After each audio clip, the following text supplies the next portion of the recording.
He is outstanding physicist and astronomer, pioneered space exploration and assisted India in developing nuclear power.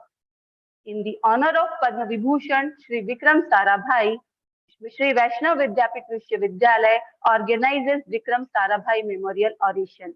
Today it is 7th in the series. Foremost, I request all the dignitaries and audience to join traditional auspicious lamp lighting ceremony and Saraswati Vandana as a tribute to Mother Saraswati, the goddess of knowledge. Technical team, please proceed.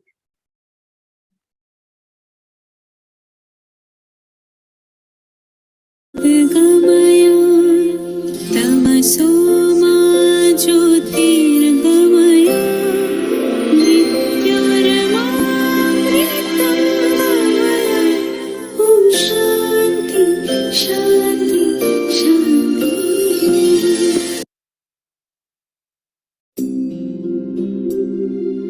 या कुन्देन्दुतुषारहारधवला या शुभ्रवस्त्रावृता या वीणावरदण्डमण्डितकरा या श्वेतपद्मासना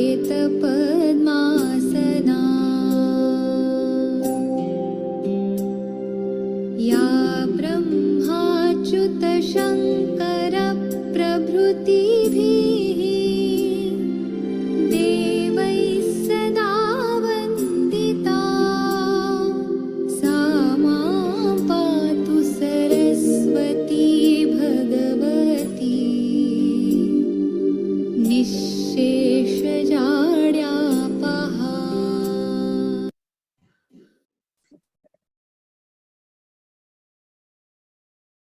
Thank you very much. Welcoming the guest is a part of code of conduct for the Indian culture. I request our technical team to present bouquet on behalf of Honorable Chancellor Shri Purushottam Das Ji Pasari and Vice Chancellor Dr. Upinder Dhar sir to our chief guest Professor A.P. Das sir. Technical team.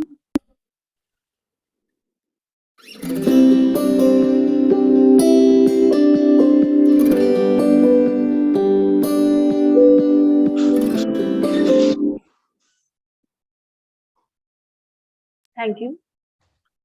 Life of Shri Vikram Sarabhai is like a beacon in superstitious night in India's development in space and nuclear power.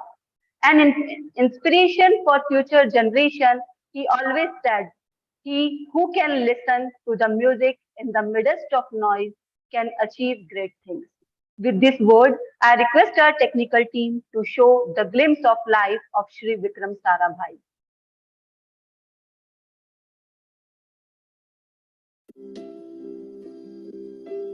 Vikram Sarabhai was known as the father of India's space program. It was Sarabhai who put India on the international map in the field of space research.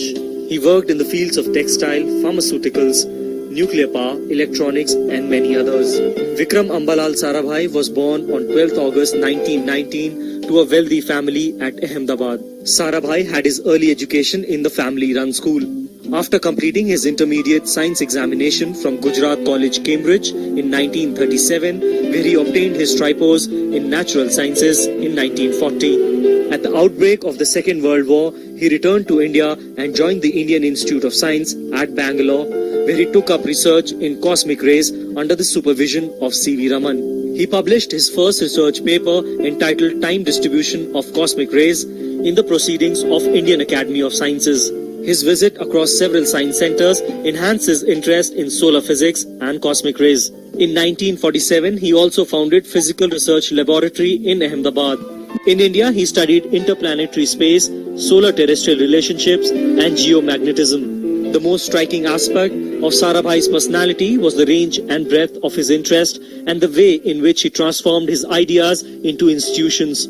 Sarabhai was a creative scientist, a successful and forward-looking industrialist, and more. With support of Homi Bhabha, he played an important role in the establishment of first rocket launching station in Thumba near Thiruvananthapuram. After the death of Homi Bhabha in January 1966, Sarabhai was appointed as chairman of Atomic Energy Commission. Dr. Sarabhai was awarded with Shanti Swarup Bhatnagar Medal in 1962 and Padma Bhushan in 1966.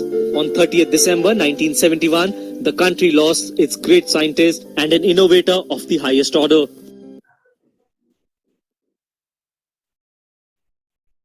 Thank you, sir.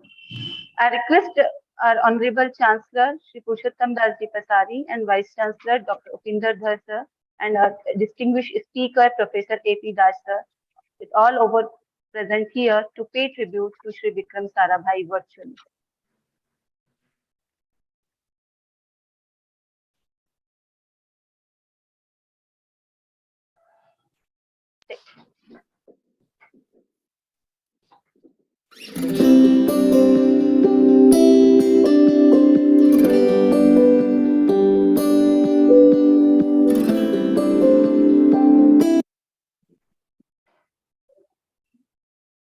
Thank you.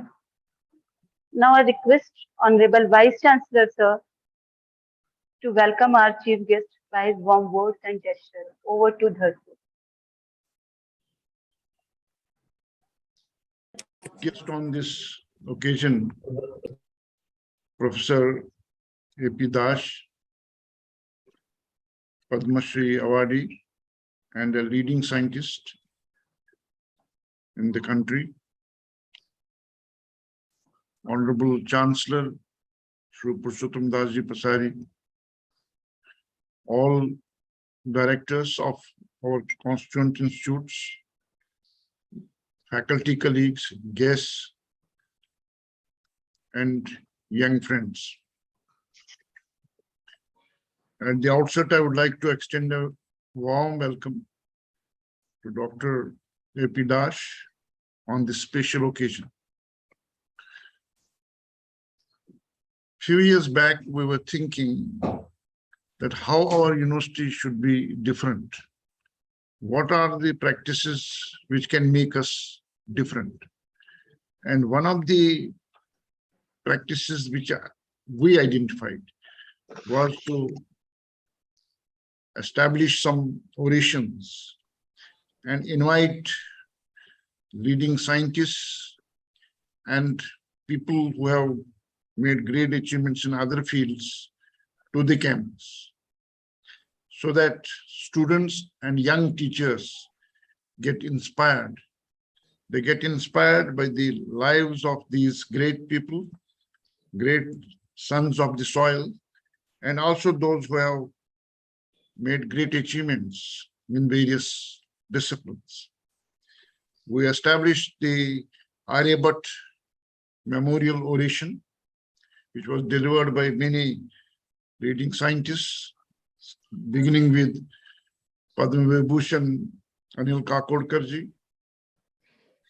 Then we also established C.V. Raman Memorial Oration, which was also held for a number of years now. We do it every year. Ramanujan Memorial Oration. On that occasion, we invite one of the leading mathematicians in the country. And of course, Vikram Sarabhai Memorial Oration. This is an equally important oration, so that we can draw the attention of young students and young faculty towards the contributions made by this great scientist of the country. And on this occasion, today, we have Dr. A.P. Das with us, who had an interaction earlier with us, of course, on the online platform during a program called Avdaran, in which he was the chief guest. Dr. Das has also made very significant contribution, as we will be knowing after some time when citation will be read out. Scientific temper in life is very important. Therefore, we need to learn from the biographies of leading scientists of the country. See, unfortunately, youngsters particularly have erroneously started believing that all that has happened in West. We have only been copying, or we have only been adopting what has been established in other countries, which may not be and which is not fully true. Our country has also produced great scientists, like the names I have just now mentioned, and there are many more who are recognized across the world for their contributions, and they have made an impact. Therefore, when we talk about the contributors, we have to remember that our country has not been less in any respect. So we need to draw from such great luminaries and learn and contribute. Learning is very important. Continuous learning is very important. And then contributing to the development of the society. As our national education policy also emphasizes that research must show an impact on society. Simply, if we do research only for the sake of research, that may not serve much of the purpose. Whatever research is done, irrespective of the field, it must show an impact on society. Society must move towards betterment. Quality of life must improve. And as we have seen, it is the product of the research is done across the world, including in our country, that has changed our lives. Today, the quality of life is totally different. All of us are carrying practically telephone exchange in our pockets. Say, mobile phone is carrying everything. It has happened because of the research and innovation that has been done. So you talk of any domain in life, there has been improvement, and that improvement has been the outcome of the quality research done across the world and the innovations made accordingly. So today we'll be listening to another important luminary of the nation, and I'm sure that all of us will enjoy this session and learn in the process. I once again welcome Dr. Dash to this forum. Thank you very much. Thank you very much, sir. To express our affection and reverence to one and all present over here, now I invite Honorable Chancellor Shri Purushottam Das Ji Pasari, sir, to address the August gathering. Over to sir. नमस्कार।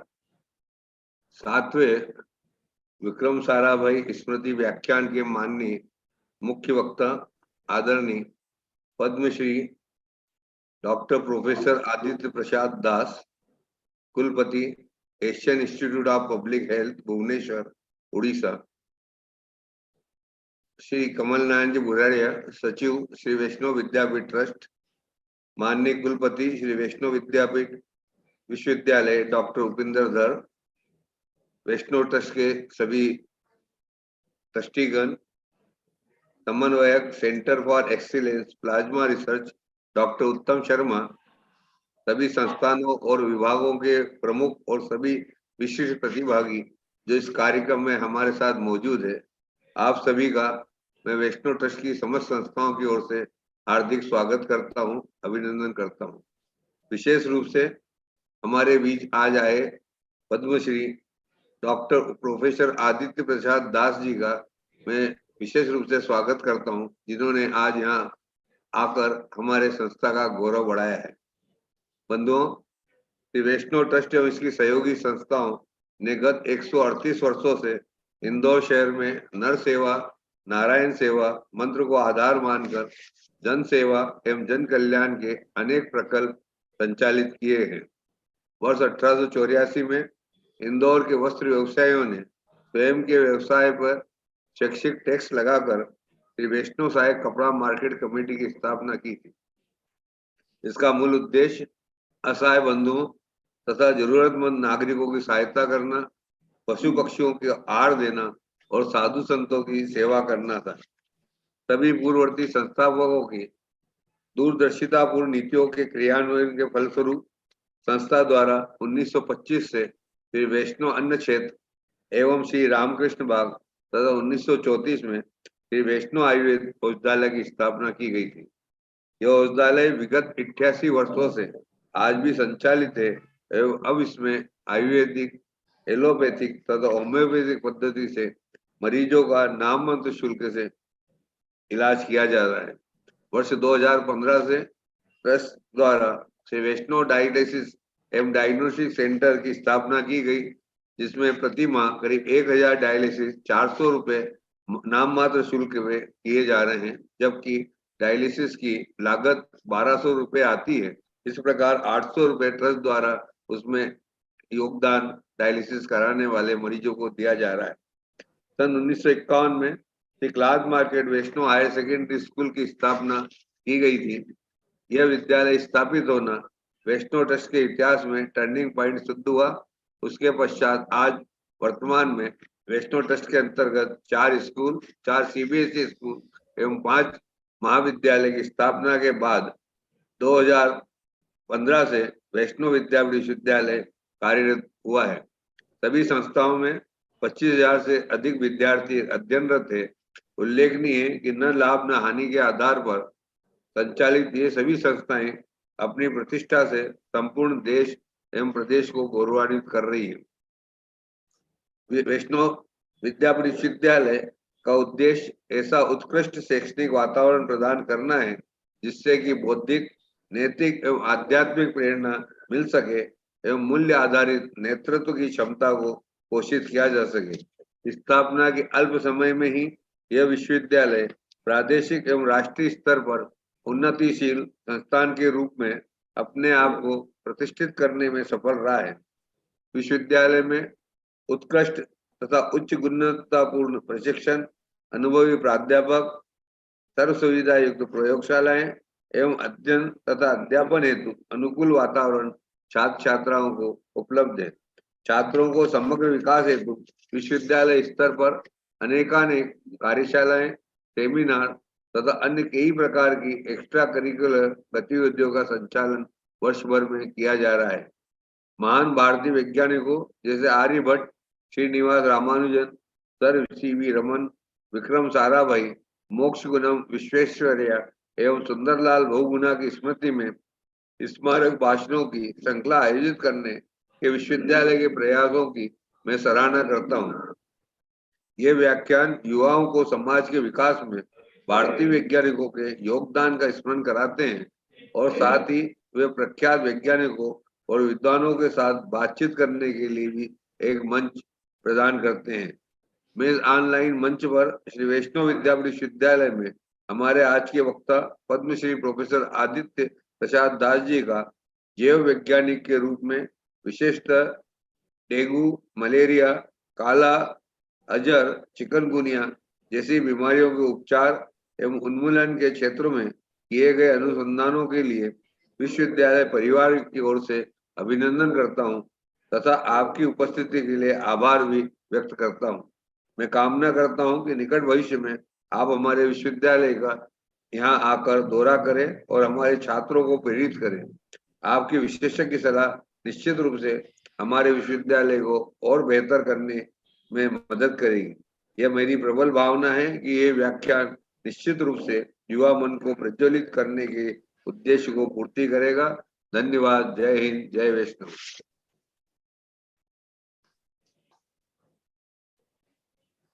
Moving ahead, now I am going to read the introduction of Padma Shri Professor Aditya Prasad Das.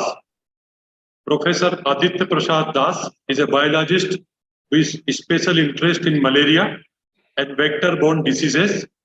Professor Das earned MSc, PhD and DSc degree in zoology from Utkal University, Bhubaneswar, India.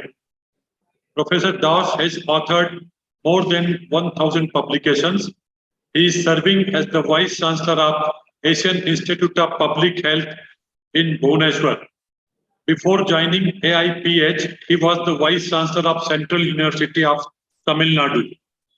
He had also worked at the World Health Organization (WHO) as a regional advisor for the Southeast region. He has also served as director of different research institutions under Indian Council of Medical Research (ICMR) and Department of Biotechnology, Government of India. Professor Das is a fellow of National Academy of Sciences, Academy of Medical Sciences, and many other scientific organizations and academia. He has significantly contributed in the field of biomedical science, particularly on transmission biology of tropical diseases affecting the poorest of the poor. His notable contributions include establishing Anopheles anosauga as important vector in rural area. He demonstrated efficacy of drug combination.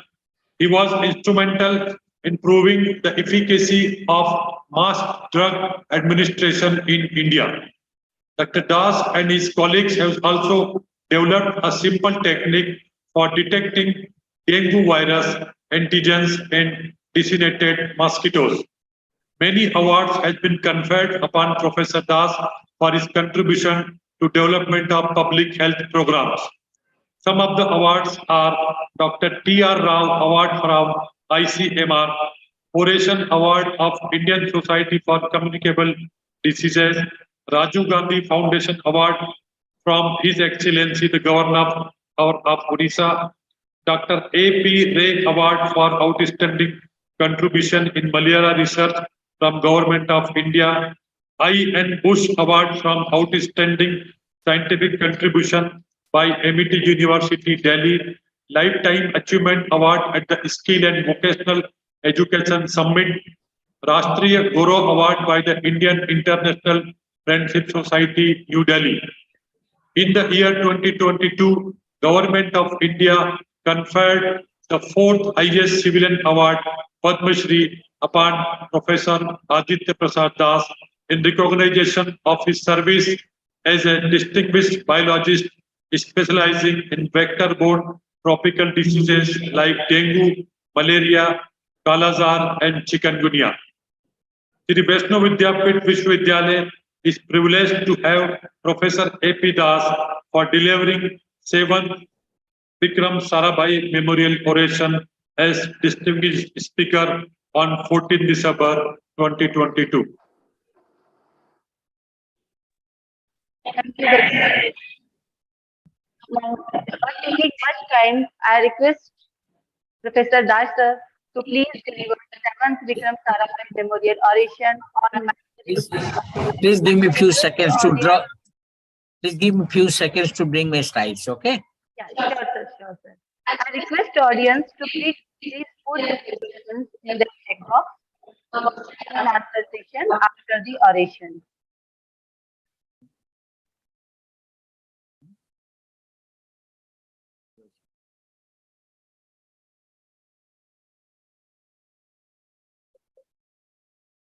क्या हो रहा है madam?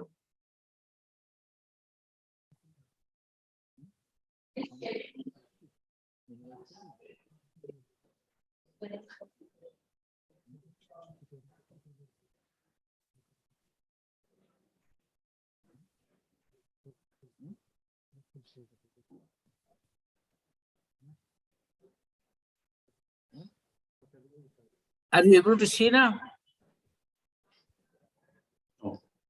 Slides are visible? No, sir.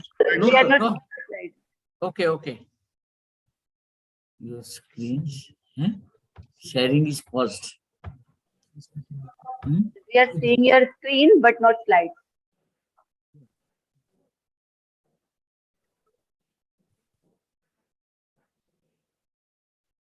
Yes, sir, it's visible now. Visible now? Yes, sir. Okay. So, at the outset, let me express my gratitude to the organizers for giving me this opportunity to interact with this gathering for a little while. In fact, when I was approached to give a lecture, I sent 6 topics to guide me on which topic I should be speaking. So, the organizers wanted me to speak on mentoring research. Well, this is a general topic. This is a general topic which is of interest to the youngsters mainly. And while speaking of the mentoring research, we always come across two terms, research and technology, or science and technology, research and technology. So many times we think what is the difference between science or research and technology. And research is a way of understanding the world, while technology is a way of controlling the world. We know that basic and academic research has uncertain utility, whereas applied research has clear goals and targets. Success in the experiments doesn't always translate into success in the marketplace. But basic research is the foundation for applied research. This was partly presented by a former director of Indian Institute of Science. Now, when you see the history of support for research, it dates back to 17th century. And a utopian society that supported systematic scientific research to unlock the secrets of nature and systematic application of this knowledge to produce practical benefits that led to the foundation of the Royal Society way back on 28th November 1660. But as we know, till Second World War, we had low budget research. And after that, all research carried out till Second World War was low budget research. Then there is a gap. If you see this, I don't know how to explain this one. See the big round. The big round, what we researchers, we scientists, we think. This is our mental process, what we think. Now, when you see the second big round, this is what we think, but then when we put in words, this much what we can put in words. And then when you want to say to the other people, come down to the next circle, here, this is what we can say to other people. Now, the small circle here is what people actually understand. So see the difference of the small circle and the big, large circle. So this is the big gap between what a scientist thinks and what ultimately people understand. So this is a gap. कमजोर हो गया नहीं कमजोर हो जाते but ठीक है चेहरा कुछ भी कमजोर है मतलब ठीक हो गया है ऐसा मतलब उम्र के हिसाब से जो होना चाहिए ना महेंद्र प्रताप जी आपका माइक बंद करिए म्यूट करिए So this is the big gap. This is mainly the reason because we do not, I'm speaking of Indian scenario, we do not know the art of packaging very well. What we think, we cannot package it well to put in words. And what we also put in words, we cannot package it well to tell to other people. So this is art of packaging the data is very essential in research in our country. Now, if you see the voice of Indian science, at every point in a scientist's career, effective communication of research is a necessity. It could be in various forms, maybe academic manuscript, maybe research proposal, submitting for funding, or maybe a presentation in a conference, or maybe a public talk, and maybe a popular lecture also. Communication is an integral part of a scientist's career and inextricably linked to its advancement. Popular science communication is as important, if not more so, as its scholarly counterpart. So in India, now we have on our side augment writing skills for articulating research scheme to encourage popular science writing through newspapers, websites, magazines. This is a very good development in our country to have the command over communication. Now, I think most of you know about Donald Rumsfeld. What we do in research, actually what we do in research. Donald Rumsfeld was the defense minister or the defense advisor to two successive American presidents. In that way, he had formulated 3 theories, and those theories was taken by the editor of the Lancet. You know, Lancet is a very prestigious research journal, and he wrote in editorial, these are also applicable to research, what we do in research. What we do in research is this, what you do in research, that you do known unknowns, means these are things we know that we know it. And then known unknowns, that is to say, there are things that we know that we do not know.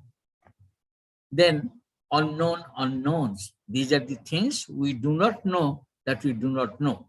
So these 3 things were proposed by Donald Rumsfeld to USA in their army. But the Lancet editor, after analyzing this, he added one more. He said there is one more thing in research also. What is that? That is, there are also unknown knowns. There are things which we think that we do not know, but actually we know. In research, we only do these 4 things and nothing else. Now, when you see the research in the career success in 21st century, there are 6 competencies. First thing should be the research knowledge, then professionalism, then responsible conduct of research, research skill development, management and leadership skills, and finally, communication skill or art of packaging, which I have been saying. A mentor empowers a person to see a possible future and believe it can be obtained. This has been told earlier. And what is the definition of a mentor? One who facilitates professional and personal growth in an individual by sharing insights, providing encouragements, and opening doors. A candle loses nothing, loses nothing of its light by lighting another candle.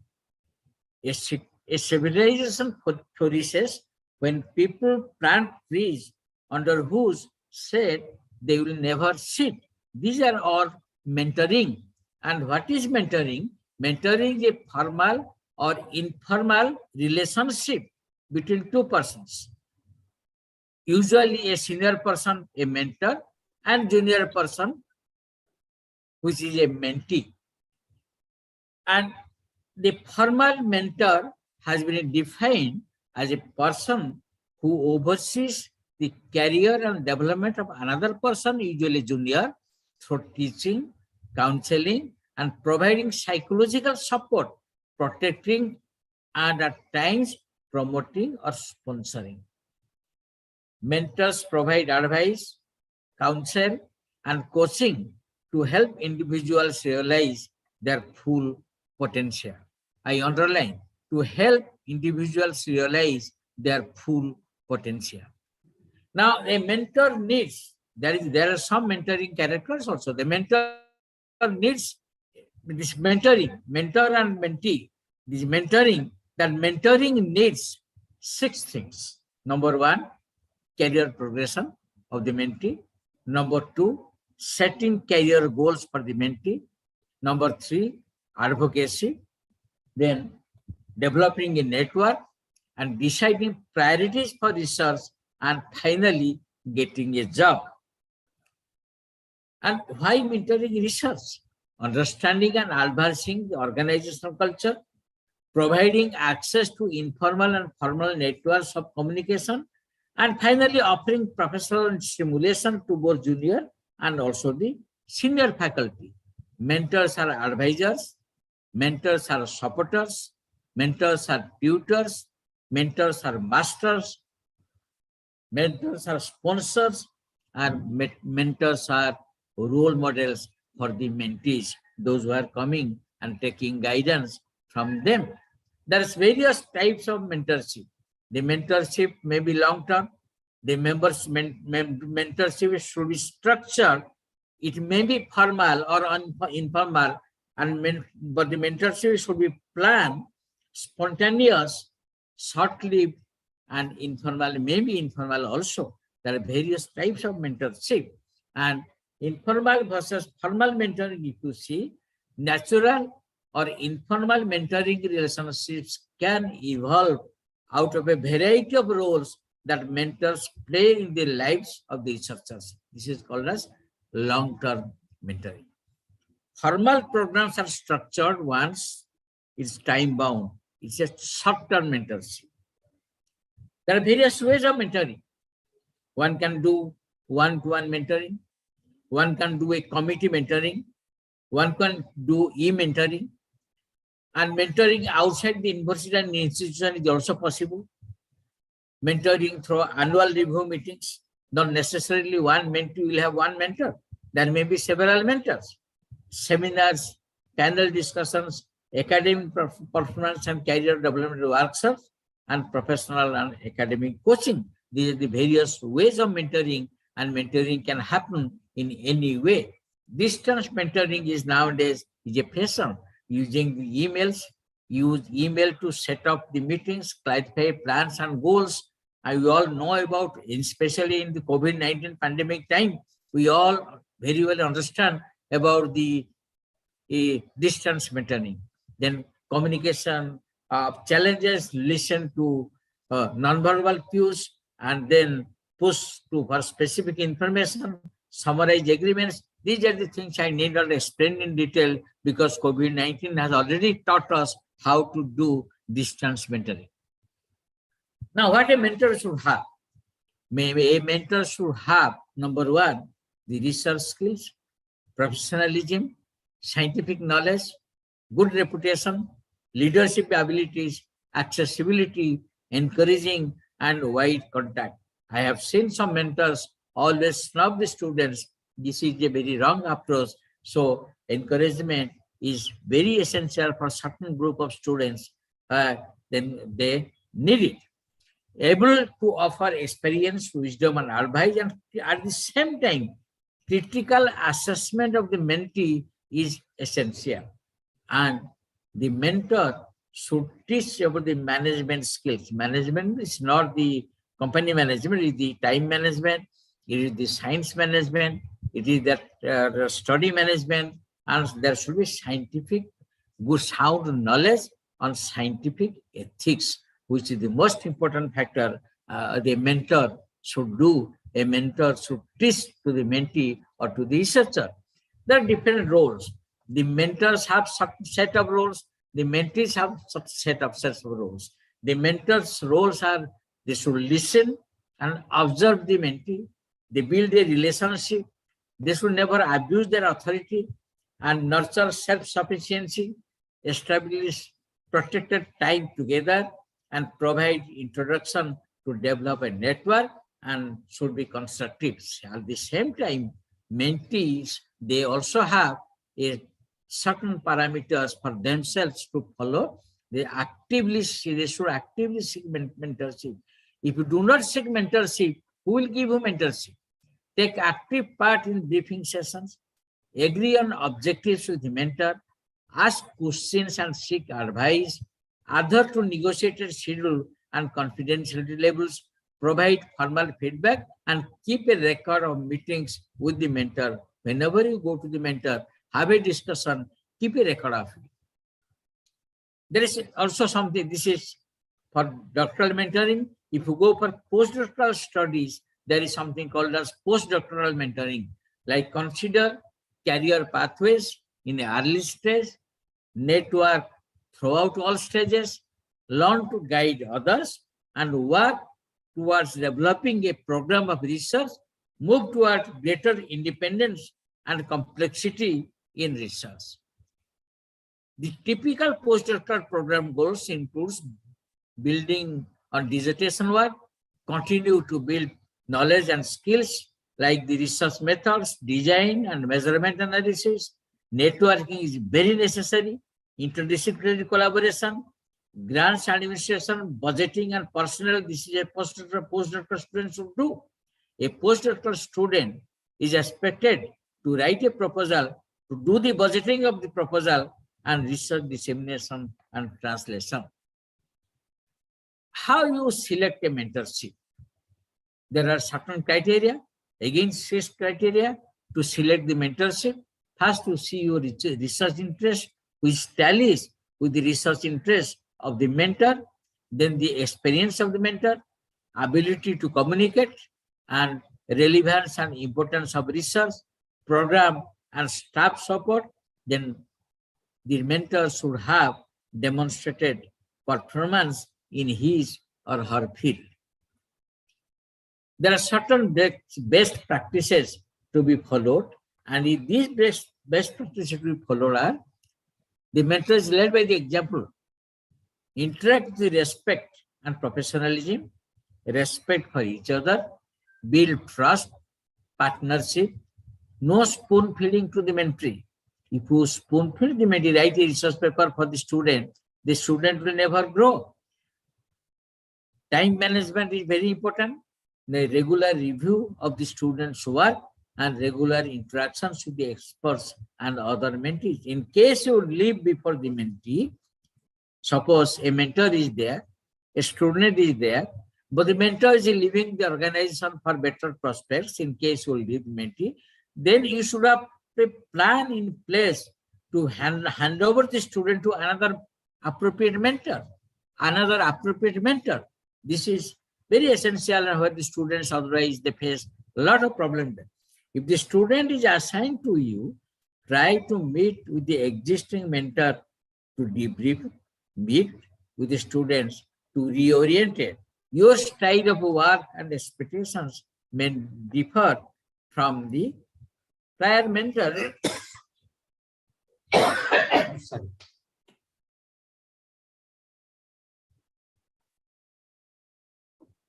Let them know your expectations.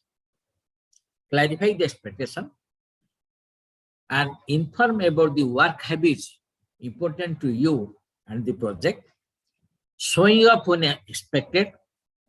Procedures for informing you if he can come in as planned. Maintaining a neat work area and always meet the deadlines. The student should always ask questions and share ideas. The student, even if he's junior boy or girl, whatever, he has certain ideas, and those ideas should be shared with the mentor. Help to gain insights from failure. You know, Edison, he failed 1,000 times to invent the bulb. When a journalist asked him, how did you feel when you failed 1,000 times to invent the bulb? Edison said, I did not fail 1,000 times. It took 1,000 steps to invent the bulb. Similarly, do not, you should have the insight to the, and devise a work plan, and then information on awarding the academic credit, etc. Introduce the student to the resources, including people and equipment. When the student comes, you must be having a central instrumentation facility, introduce to the instruments, and you must be having other students, senior students, postdoctoral students, or faculty colleagues who can act as co-mentors. Introduce them. Determine training needs and how students will go about getting the training, independent way or study materials or whatever. Then always ensure weekly laboratory meetings. Seek the progress report. Discuss and identify milestones of success. Discuss intellectual property issues and ethics issues. I always give ethics the top priority. And keep the communication always open. Be sure that students regularly report to you, or you designate somebody to whom they report in case you are busy. Check in regarding the coursework. Stress level of the students is very important to be guarded upon. Nowadays, the stress level sometimes is so high, may not be professional, maybe something personal, that the mentor may have to keep an eye, because not only in India, in the entire world, mental health is a very weak point, which all of us suffer in some way or other. Check in regarding the coursework, stress level, and address frustration with progress of research. Research may progress, but at the same time, see the stress level of the students and try to address it if and when or the way you can. Now, think of mentoring broadly. The traditional mentor-mentee dyad model is what we first think of when we hear the team mentoring, but we really should think more broadly. This shall not go into the detail. This can be explained. I can explain it properly when a physical presentation is given, but keep the communication open. Be sure that the students regularly report to you, and this I have already said. And always remember that no matter what is his experience, he is a student. No matter whatever age may be, whatever education may be, whatever experience he might be having prior to coming to you, always remember that with you, he is a student. Students may need some flex time during peak stress periods. Most researchers work 7 to 12 hours a day on a research project. Try to understand the non-academic reasons for non-performance. Suppose the student is not performing well, don't say that this is lack of his knowledge or lack of his effort. There may be some cryptic reason, some hidden reason for this non-performance, and try to understand it. And please respect holiday schedules.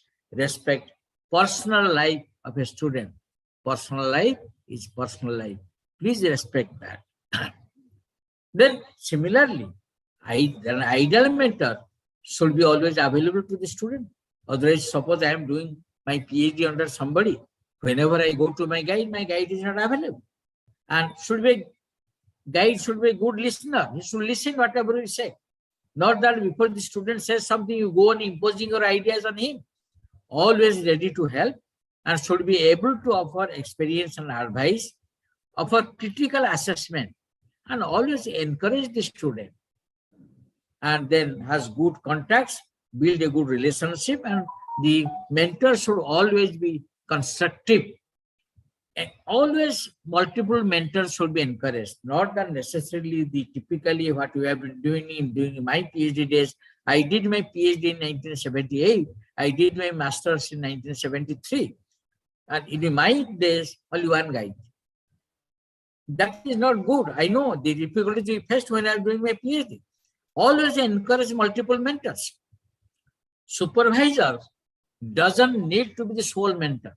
Multiple mentors can satisfy a diversity of the needs. Mentoring can occur in a variety of places, not necessarily in the same institute. See, within the research group, the group meeting, the practice talks involved in grant writing or whatever may be, within the institution also. It is not, should not be binded under the four walls of the department. Then outside the institution also, you can go outside the institution. I remember when I was doing my PhD, my guide was not a statistician, but I wanted a lot of biostatistics to be done. I had to go out of the institution, seek mentorship from somebody else, informal mentorship, to teach me biostatistics so that I will be able to complete my work. Now, mentoring is not time bound. Remember, we think I am doing PhD with my guide, my PhD is over, I got the degree, my mentoring is over. It doesn't happen. Mentoring is a lifelong process. Somebody, even today I need mentoring from somebody. Today even I may take advice from my wife.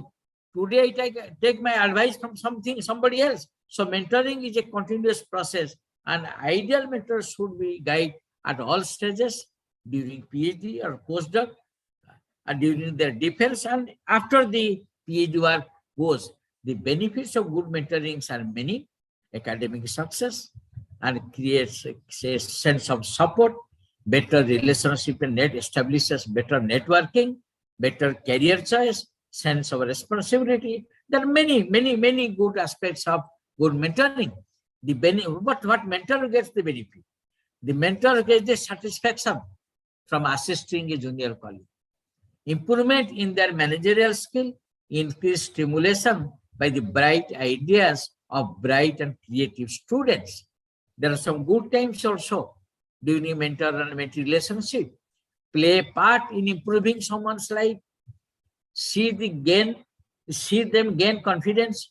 See them grow intellectually and personally, and worthwhile and rewarding endeavor, lifelong learning and experience for you. There are also bad times along with good times. Not able to devote time. A mentor is not able to devote time dealing with uninterested students, dealing with cheating, infighting, IPR and ethical issues are also some bad experiences sometimes they face.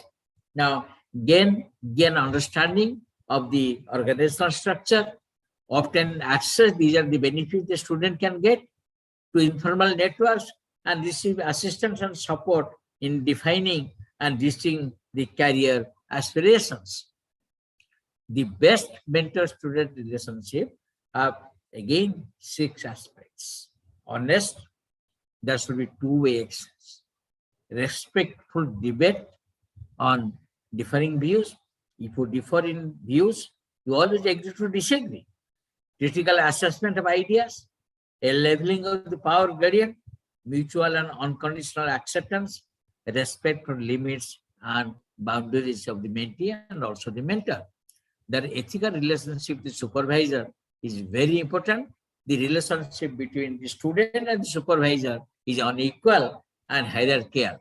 The supervisor plays many roles as mentor, advisor, promoter, boss, teacher, friend, and principal, investigator, etc. The ethical supervision is the most important, which is non-abusive, nurtures the student's confidence, permissive, doesn't use the student as a technician or as an assistant, but allows the student to develop the project in new ways, not jealous of the student's success, but always allows the students to take ownership of whatever they're doing. There are challenges in the mentoring research. The time constant is there. Sometimes, as you know, the UGC guideline, a professor can guide 8 PhD students. So there may be time constraints, too many researchers, too many assignments, conflict of interest, too much of expectations. Then there are some certain mentors, they have some hidden agenda which has to be avoided, and there may be a gender bias. There should be, the gender bias should not be there at all. There are difficult times reported by the mentors and mentees. The time challenge, this I have already said, and how to overcome the challenges. Right balance between all the activities is necessary. Right balance between all the mentees. Follow the flow sheet. Make a flow sheet or a timeline for your work and follow that one. Prepare and follow the timeline and prioritize the assignments. You have many assignments, but prioritize them 1, 2, 3, 4 and encourage multiple mentors. That I have said earlier, one mentor for PhD or research is not ideal. Always encourage multiple mentorship. The mentor never, there's certain competence always comes from the students. Mentor never gives timely answers to my calls, the student says. The mentor makes him feel like I am bothering him or her. The mentor is too busy. The meeting is rushed quickly. He could not take the review properly. The advice is given as vague. I don't know what to do afterwards. The mentor insists on too many rewrites. The mentor changes his or mind and gives conflicting advice. The mentor doesn't give help when I need it. Like that, the students, you get the usual complaints from the students. You go to any laboratory, you listen from 40% of the students, these type of complaints. Then the mentors also complain. Common complaint, the students call without organizing his or her thoughts. The student calls with unimportant matters. The student can write well. The students accept me to do the research project for him or her. The student picks out over revisions. The student presents sloppy work. The student refuses to take the initiative. These are the general complaint of around 30 to 40% of mentors. For wherever you go, to which laboratory you can mentor. So be a server. mentor should be charmer, acknowledge feelings by matching gestures, set a positive environment, remain friendly and cheerful, show initiative and accept criticism, be organized, and use mentee for the mentee. Mentee should show the initiative and accept the criticism of the mentor, and our mentee should be organized and use mentor's time effectively, exhibit personal integrity, should be honest about the progress when he's reporting to the mentee. And the mentor should have reasonable expectation, not unreasonable expectation, reads and comments on materials in a timely manner, remains consistent, meet the mentee regularly, and there are some common courtesies has to be seen. Do not appear without an appointment. The students are just to buzz in, mentor is there, suppose a professor is there, he has 8 students, take a time and go and meet them. Keep every appointment. You have taken an appointment, there is meeting tomorrow at 2 o'clock, go tomorrow exactly at 2 o'clock. If you must cancel, call and apologize. I'm sorry, I am not able to make it tomorrow at 2 o'clock. Listen, always listen to the mentor. Do not interrupt. If you must, and come to the meeting on time and be prompt. Always take notes. You cannot remember everything, and come prepared. But exactly you need, bring your materials to show it and seek the advice accordingly. See, when you say science is discovery of the unknown, areas of research degeneracy, there are many areas of research degeneracy, which is plagiarism, the number one. All of us know about it. And I think now the higher institutes of higher learning are taking appropriate actions to guard against the plagiarism. So these are, all of you know about it. I do not want to go into the details. There are many examples of punishments due to plagiarism. And then when you develop a research proposal, it should have a good title. The title should speak about what you want to do. And all the farmers, you know, you are always writing the research proposals. I need to go into one by one. And then when you publish, this is the one important issue. If you take the data of the scientific publishing of India, we are not able to do justice in our work. As I said, one aspect is art of packaging. The mentees should be trained to know the art of collecting, collating, correlating, analyze, and packaging the data. If this you do not teach to your student, the student cannot have career progress and cannot bring out his or her work to papers. Then train to select the appropriate journal. How do you select a journal? According to your paper that you should teach to your students, inform about the impact factor, citation index, and H index, etc. during the training. And ensure that all stakeholders are adequately involved. And these are the making a research proposal. I don't think this will fit in here. There are certain do's and don'ts in the mentoring. Maintaining appropriate professional distance is a necessity between the mentor and the mentee. Avoiding romantic relationship is also necessary. It's not necessary, it's a must. Avoid trying to force your ideas to your students. Avoid conflicts of interest. Avoid any financial involvement. Now, many relationships come to a natural end when a mentee learns enough to be independent from the specific mentors. New mentoring relationship with the others may be more beneficial than continuing to existing relationship. Program end may not mean the end of a relationship. Informal mentoring can continue if both parties agree. Pilot program will assess how mentoring met needs of both the mentees and the mentors. Now, how to assess a research paper? How do you say that which journal, how do I know how my research paper is good or bad or how? Was it the impact factor?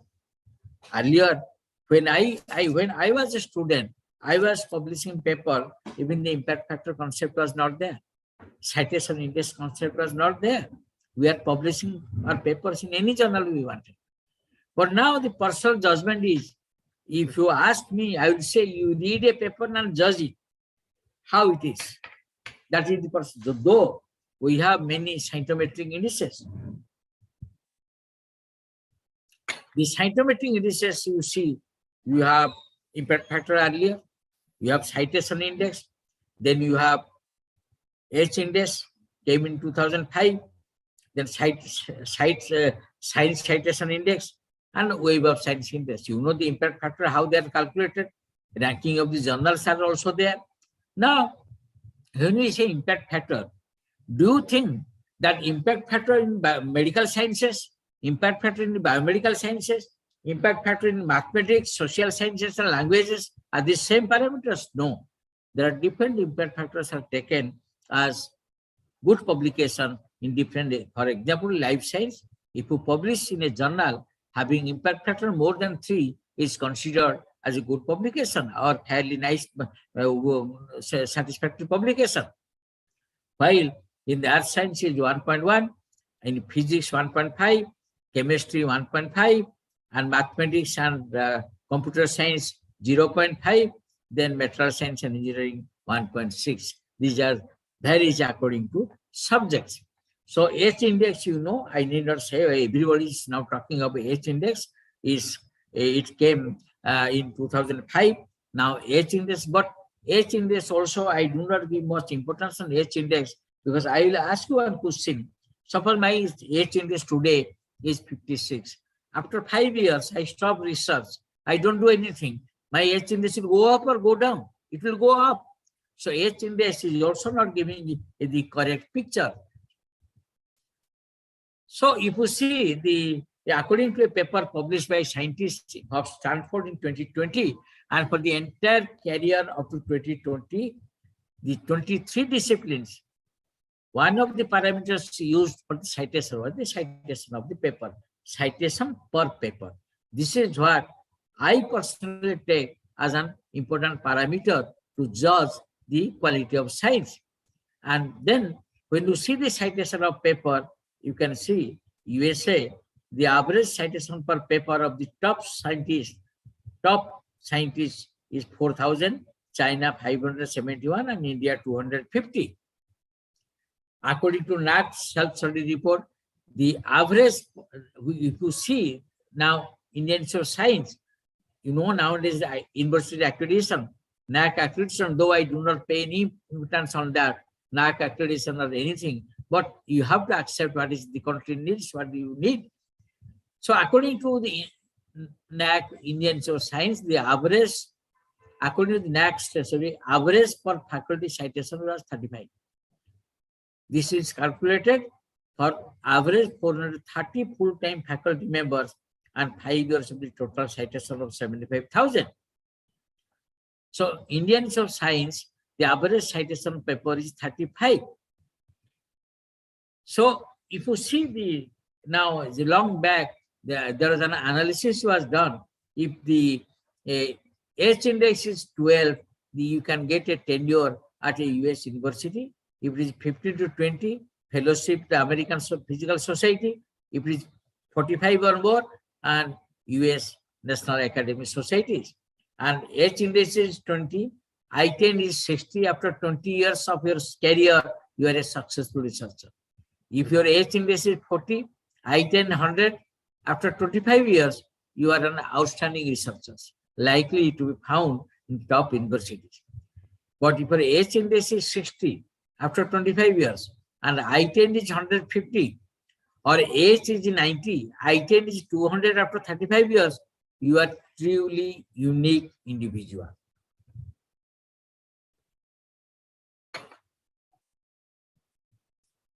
Now, how the academic ranking of the world universities are done? After in 2003, I have taken an example, the number of Nobel laureates working in your university, papers you published in Nature and Science, highly cited researchers, then article in different journals, and academic performance 1, 2 per faculty. If you see the scientific impact of nations, India, there was as published in Nature in 2004, India was in 205, and the share of top 100% cited publication, USA was 62, even China was 0.9, India was 0.54.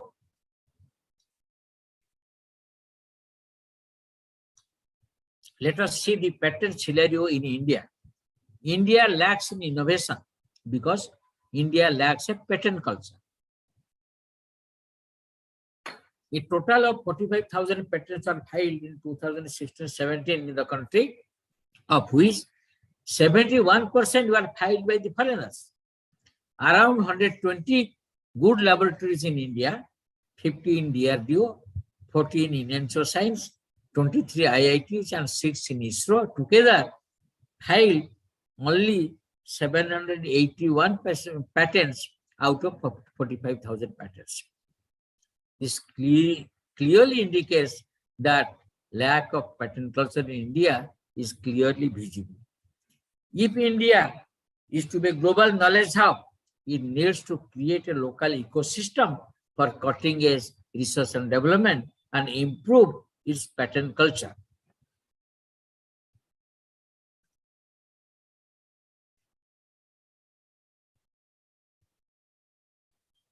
So now to conclude, there is no magic set of evidence-based best practices, and as with all best practices, the application of these practices will vary depending on program goals, participants, resources, etc.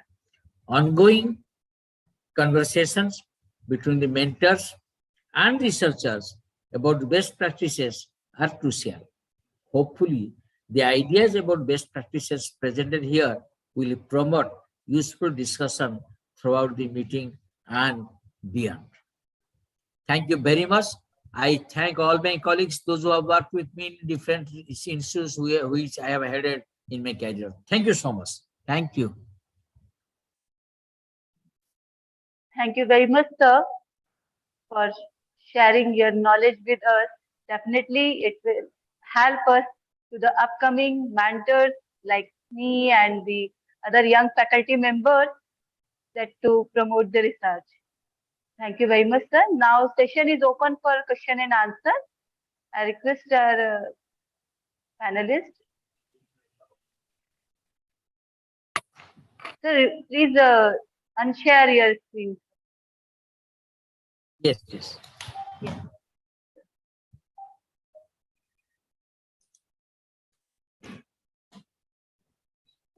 Sir,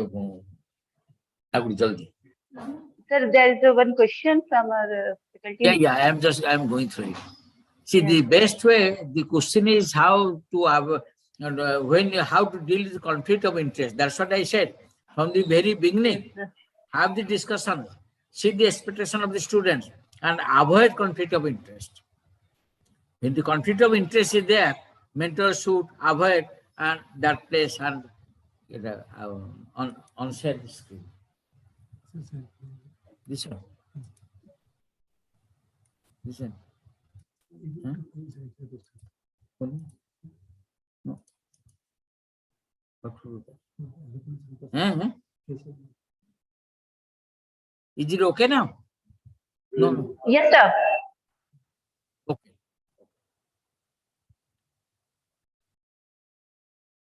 Any other question? No, sir, there is no other question in the question and answer box.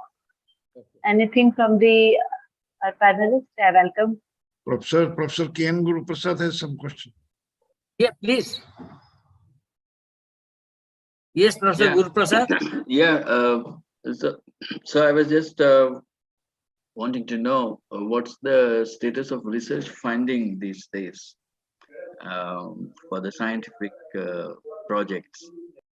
Has the funding gone down in the? No, it has improved. If you see the DST has published a book 2 years back, and they have compared certain years and now, it has slightly improved. But what I said, the patent culture is still poor in our country. because we lack in innovation, lack in patent culture. And this is how to translate science into deliverable goods, deliverable products. And also the conversion of patents into actual production. That's also less in India. That's what the entire process is affected in India. Sir, I will give you an example. We all know about sustainable development goals. There are 17 goals to be achieved by 2030. Recently, we reviewed the progress in different countries. We published in Lancet. If you see, India is in the serial number below 40, between 40 to 50 in achieving these goals. This is where we lack in translating our research into deliverable products. Have a patent culture, develop a patent, file the patent, translate that patent to come to the practice. So this is the full process is affected. The translation of the patent into process. I mean, Yes, this is yes. where, do you think the industrialists also have to? Yes, they have to play a role. That is why probably the ministry or the UGC always say, even when as the vice chancellor of Central University, industry, academia interaction. Industry has to play an important role in this.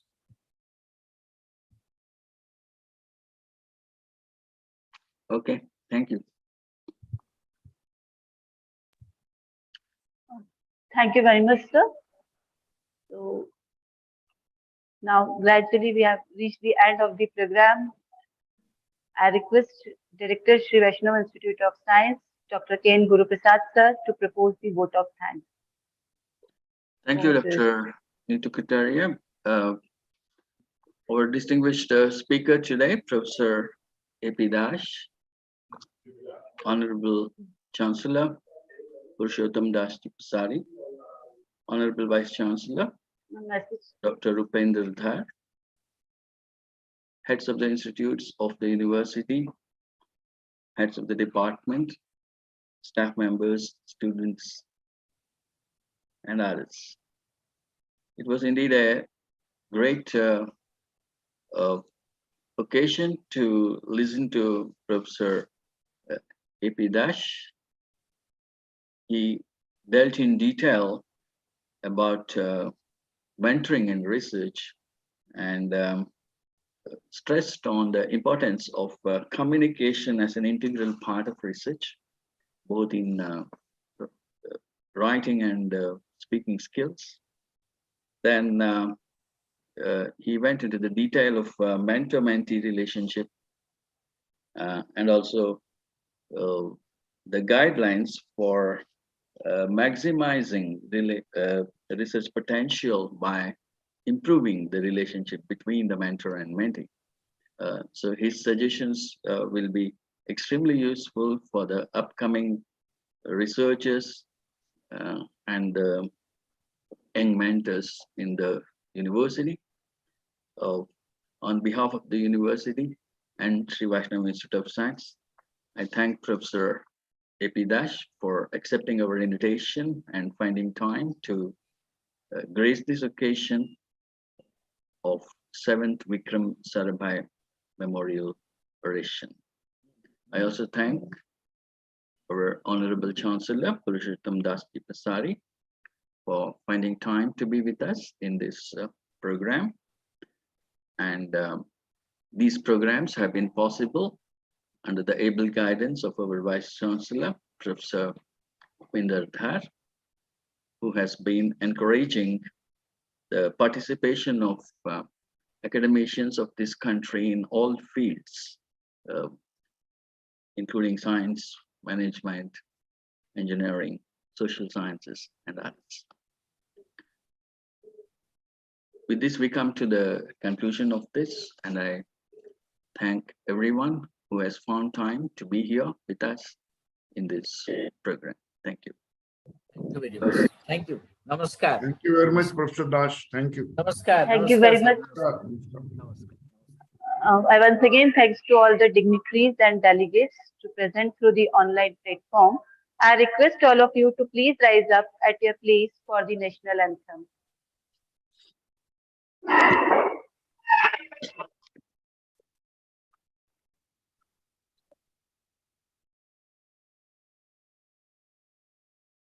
जनगण मन अधिनायक जय हे भारत भाग्य विधाता पंजाब सिंध गुजरात मराठा द्राविड उत्कल बंगा विंध्य हिमाचल यमुना गंगा उच्चल जलधि तरंगा तव शुभ नामे जागे तव शुभ आशीष मांगे गाहे तव जय गाथा जन गण मंगलदायक जय हे भारत भाग्य विधाता जय हे जय हे जय हे जय जय जय जय हे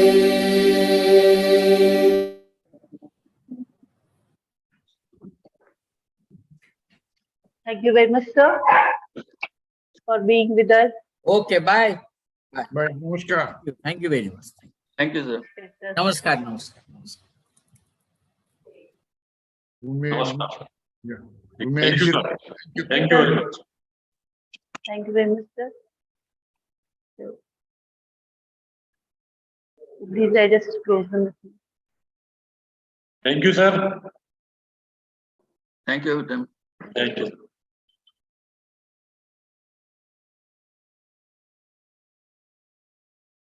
Thank you, Singh साहब.